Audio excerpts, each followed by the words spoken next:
There's an old saying that says necessity is the mother of invention. Well, there's limited amount of product out there, and with the new Humminbird MegaLive, and I wanted to get it out ice fishing, didn't look like I was going to be able to get the shuttle that I wanted, so I made my own. So let's just take a quick look at it.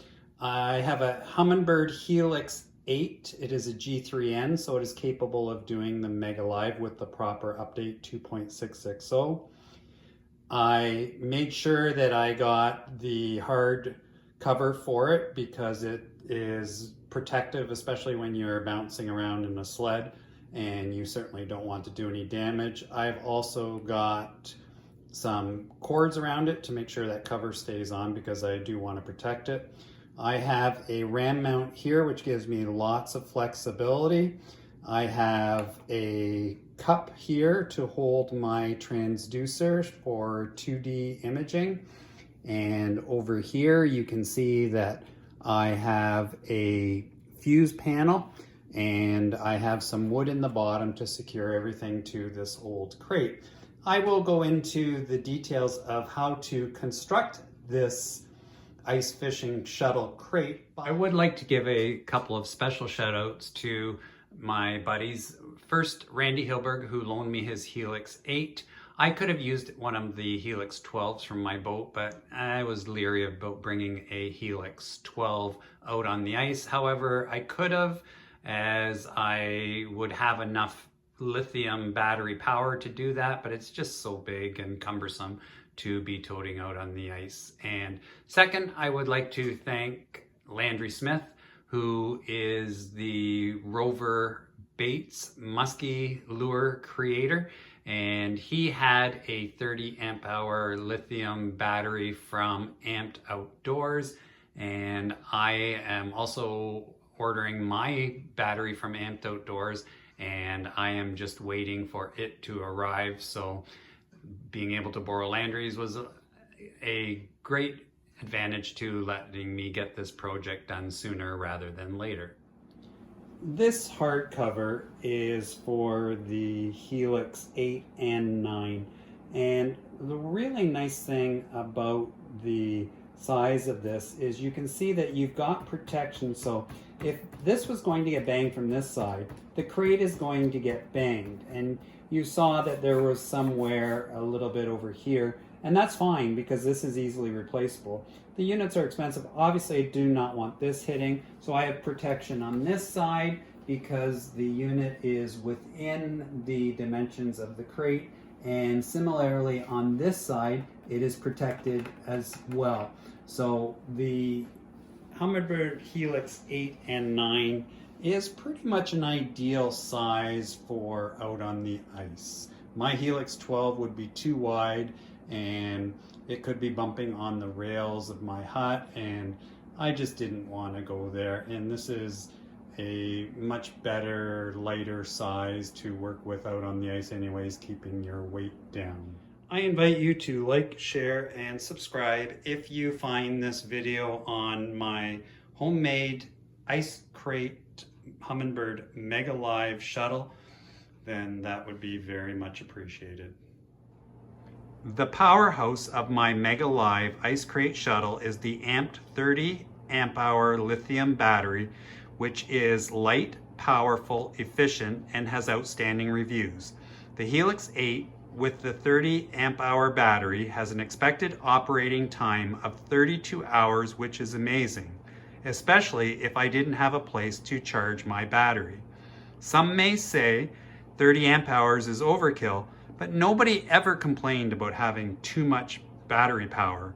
The luxury of adding other options is a definite plus.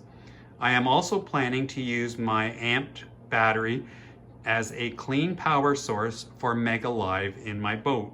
I will be able to get 10 plus hours using my Helix 12 with the amped battery 30 amp hour. This lithium iron phosphate battery also has the ability to recharge very quickly. The 30 amp hour tall version worked well on my ice shuttle. The popular 30 amp hour wide model works well in a lot of bag shuttles. I just received my new amped battery today and I'm quite excited about it. And I noticed that there was a little bit of difference between mine and the battery that I borrowed from Landry. And the cosmetics are changed in that it is now labeled as a deep cycle battery, but it is still the same as the lithium iron phosphate battery I showed you earlier. The new battery has some really helpful upgrades, and you'll notice here that there is a cap here to protect the terminal, and you can see the red one over here that would go on the positive, and you can see that there is a hexagon shape inside of it, and it is going to match up with the new longer screw. That screw is going to be very helpful in putting attachments on with multiple leads. This is the old screw, and the old screw just had a rounded off head, so there was no terminal protection on it. So definitely with the hexagon head, which is still a Phillips screwdriver, it fits into the terminal cap, which is again going to protect the battery from potentially shorting out. So a couple of really nice upgrades. The terminal cap slides nicely over that hexagonal head, and you could also use a socket or a wrench for the hexagonal head if you didn't have a Phillips screwdriver. So just a nice, friendlier option for the new terminals. I currently have the Humminbird MegaLive hooked up through the fuse panel on the ice shuttle, and I may do some experimenting with the ice crate shuttle at some point to see if I can maybe tweak the performance of it. I may upgrade from the 14 gauge wire to 10 gauge wire to the fuse panel, and that could help. Some of you might suggest that when you are looking at the video, and I totally get that. And when I get into the boat, I can take one of my Humminbirds that is going to be dedicated to the MegaLive. So I will take one of my Helix 12s, dedicate it to the MegaLive, and I will run 3 leads. I will run the negative from the Helix 12, I will run the drain wire from the MegaLive, and I will run the negative power source all onto this terminal. So I have 3 leads. That longer screw is going to be absolutely key, because now instead of fighting with that little screw, you can see how quick and easy it is to line that up. And there's a lock washer on there, and that is going to make everything nice and smooth and top it off with the little As with anything new, it's always a work in progress. So one of the first things I did, you'll notice that there is an angle to the crate. So I just took a jigsaw and I cut it off at an angle going down like this. And then this is just pipe insulation that I had laying around, and I wanted to keep the unit protected, so therefore I just put that around, and it looks like it's been a good idea so far. As you can tell, that this is already worn from rubbing inside the sled, and I mean, this stuff is really cheap, so I could replace that very easily. But so that's basically the modifications that I did to this side. But you'll also notice down here that I have created a power source for charging. If I open up this cable, and you can see that I have 2 USB ports, that if I needed to charge my phone or I wanted to run some other source of power, I could do that. And I also have over here a cigarette lighter adapter that I could use if I have a source that is powered by a cigarette lighter adapter, so I have the receptacle for that. So that is basically what I did to this side. Here's a little closer look at my charging station. I did have to drill a little hole right down here for my cable wrap to hold on the pipe insulation, and up here I was able to use a little bit of tape and just go through existing holes in the crate.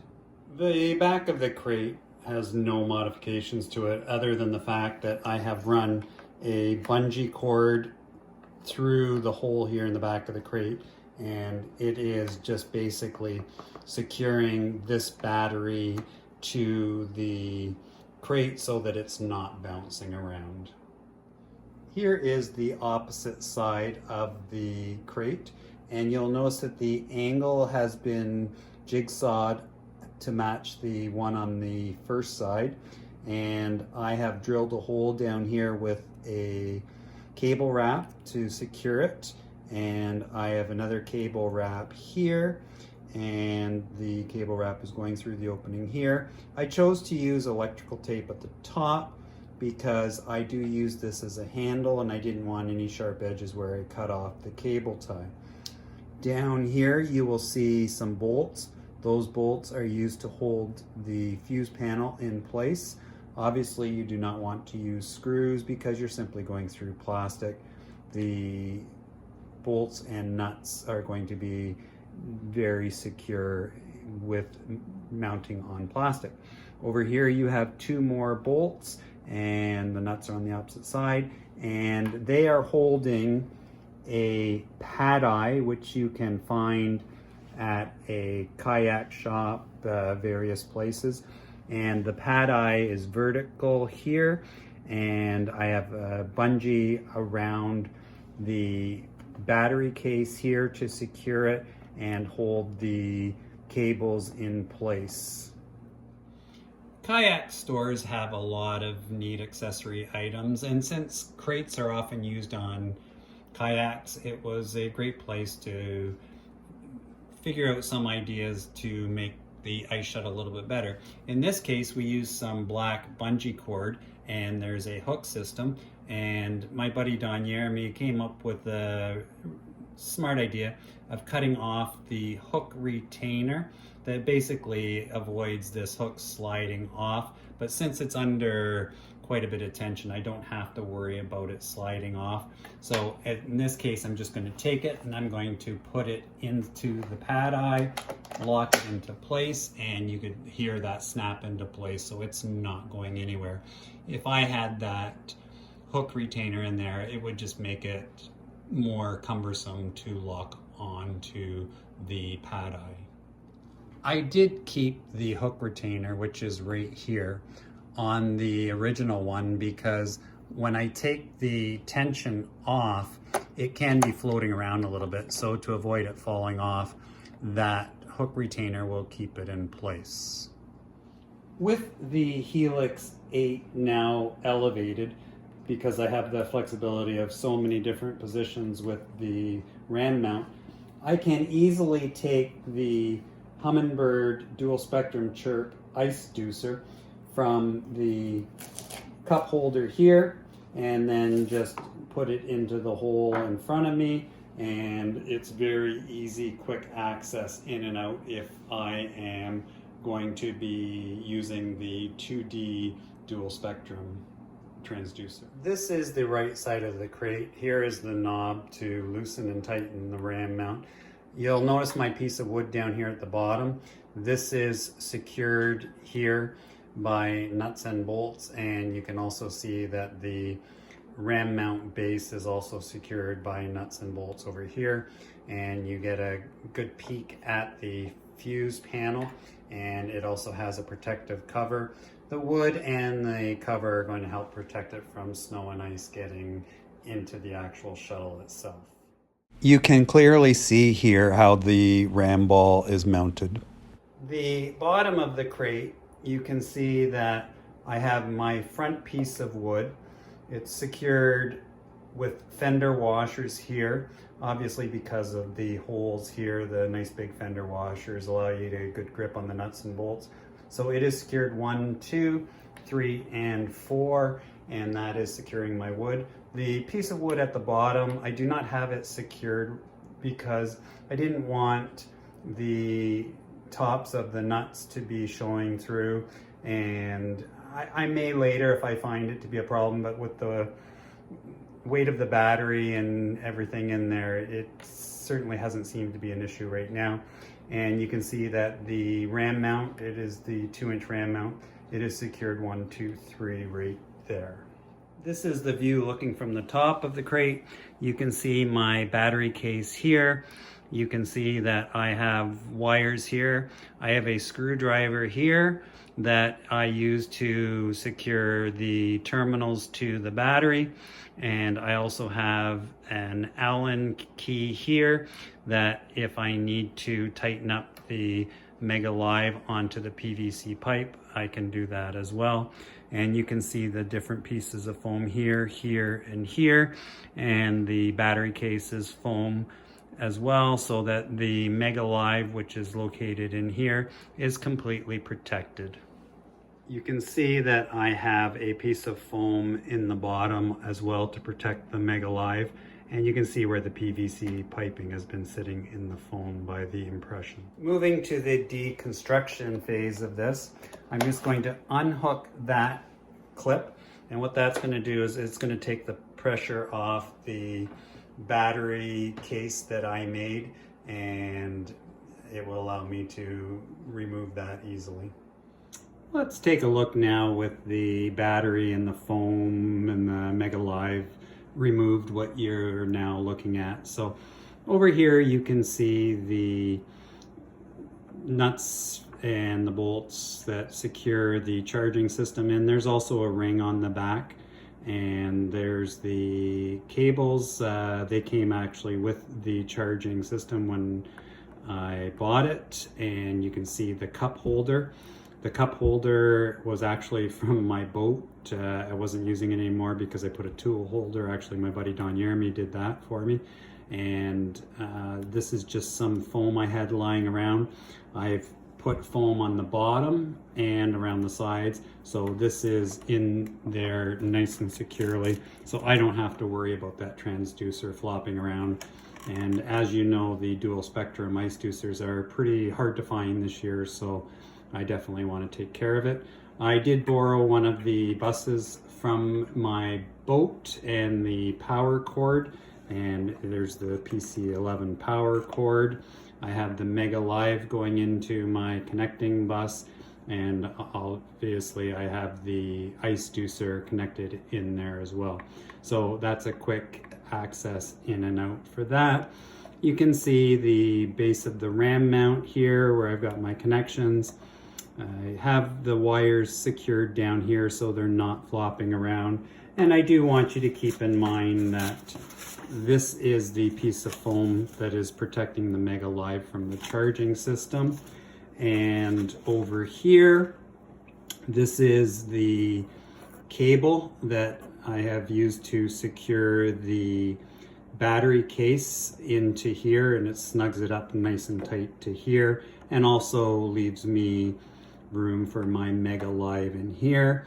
You can see the fuse panel in here, and the fuse panel is connected by, I have two 14 gauge wires here and here, and they just screw into the terminal, and it's just a little Phillips screwdriver on the amped battery.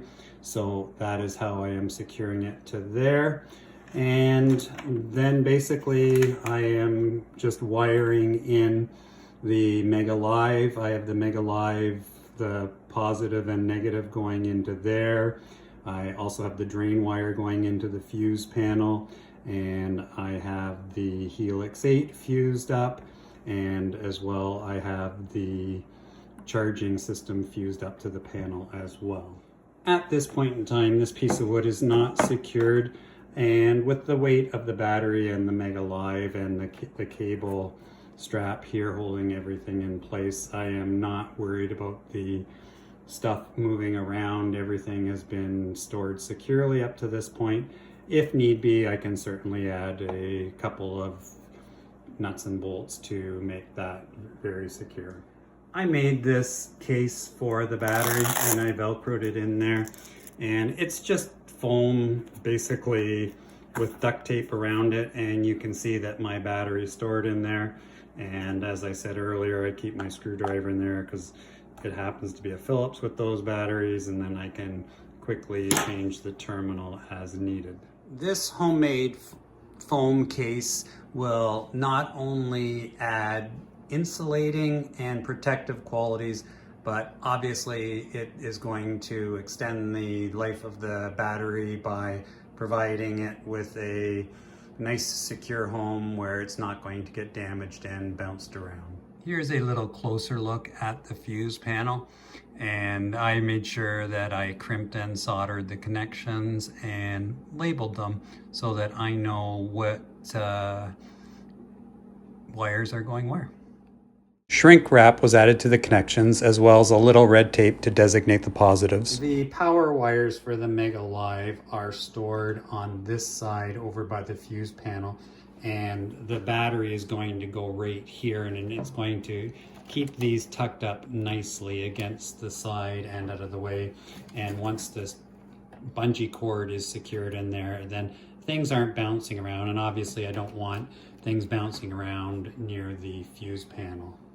The MegaLive comes with a 20-foot Ethernet cord, and I didn't need the 20-foot Ethernet cord in here. Obviously it's just going to take up more room, so I have simply added a 5-foot Ethernet cord, and then you need a dongle to go into the back of a Helix.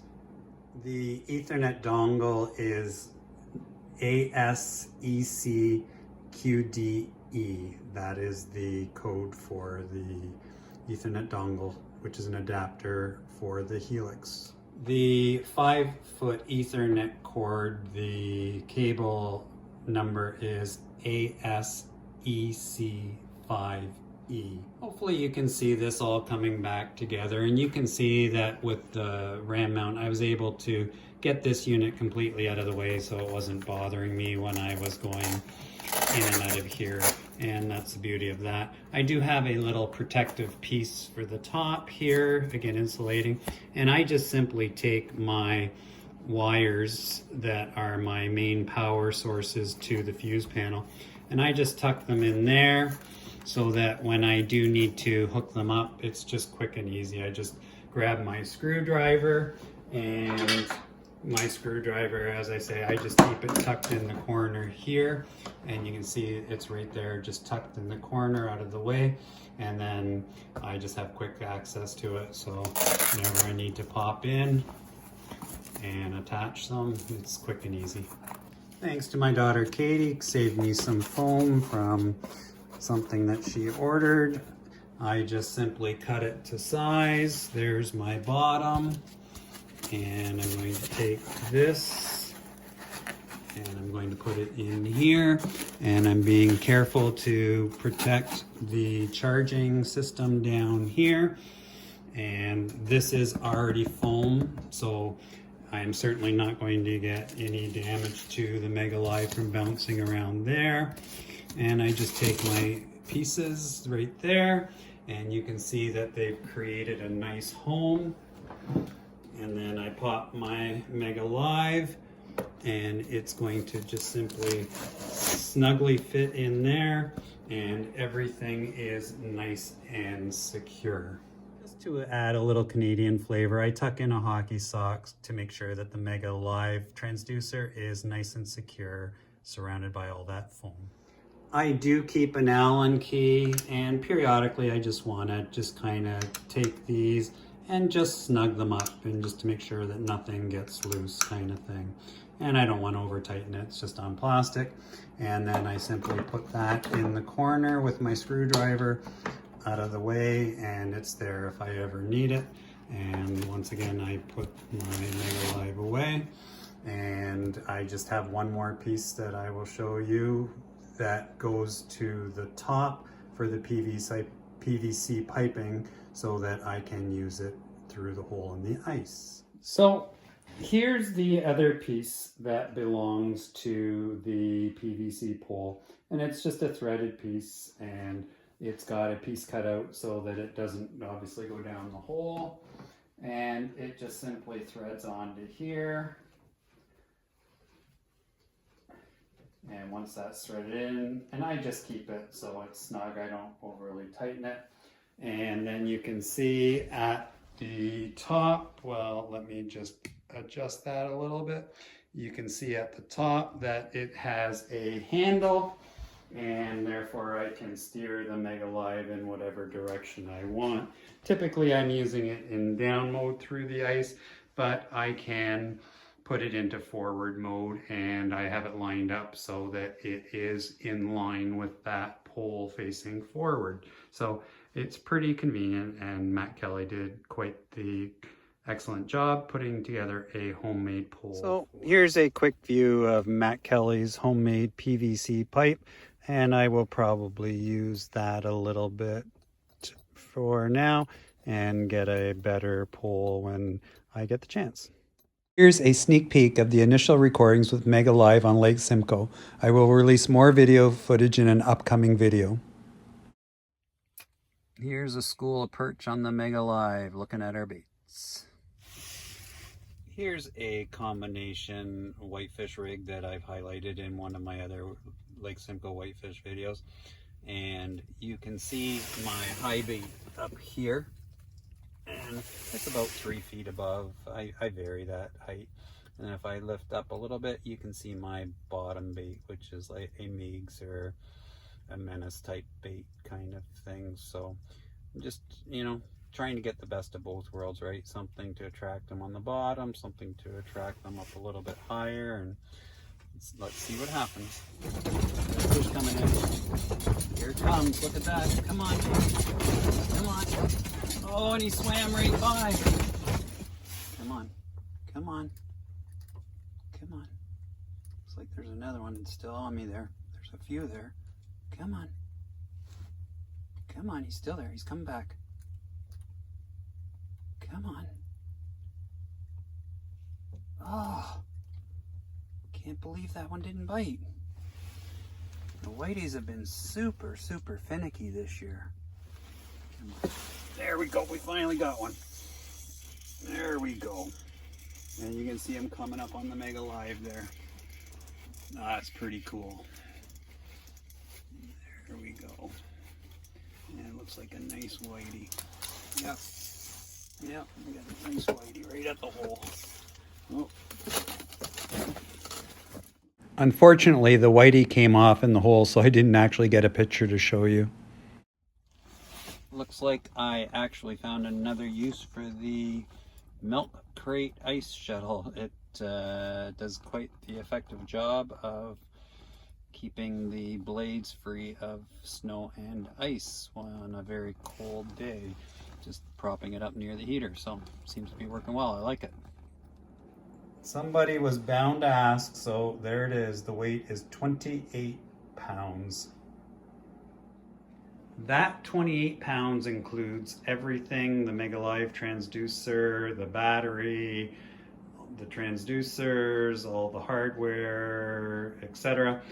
The only thing that is not there is the top PVC piece of plastic from the transducer pole, but that is a very minimal amount of weight. Keep in mind, with the Humminbird MegaLive, you have no black box that the other brands have. So 28 pounds is a very reasonable weight to have a MegaLive system out on the ice ready to go. And I have a 30 amp hour battery in there, which is, you know, an absolutely great battery from Amped Outdoors that is going to give me all the battery power that I need out on the ice. While I am transporting it, I bring the Helix 8 back into position, and you can see how now it's trapped the transducer piece of foam in there, and it's tucked up against the pipe insulation, and everything is nice and secure. And I snug it up because I certainly don't want that bouncing around. And I can use the handles here and on the other side to move it from the hut to the ice. So it's all pretty convenient. And as always, if you like this video and find it helpful, a like, share, subscribe is always appreciated. And I certainly would love to hear your comments, and if you have any questions as well, please feel free to ask and I will get to them as quickly as I can. Take care, and thanks for watching this video on my Humminbird MegaLive Ice Crate Shuttle.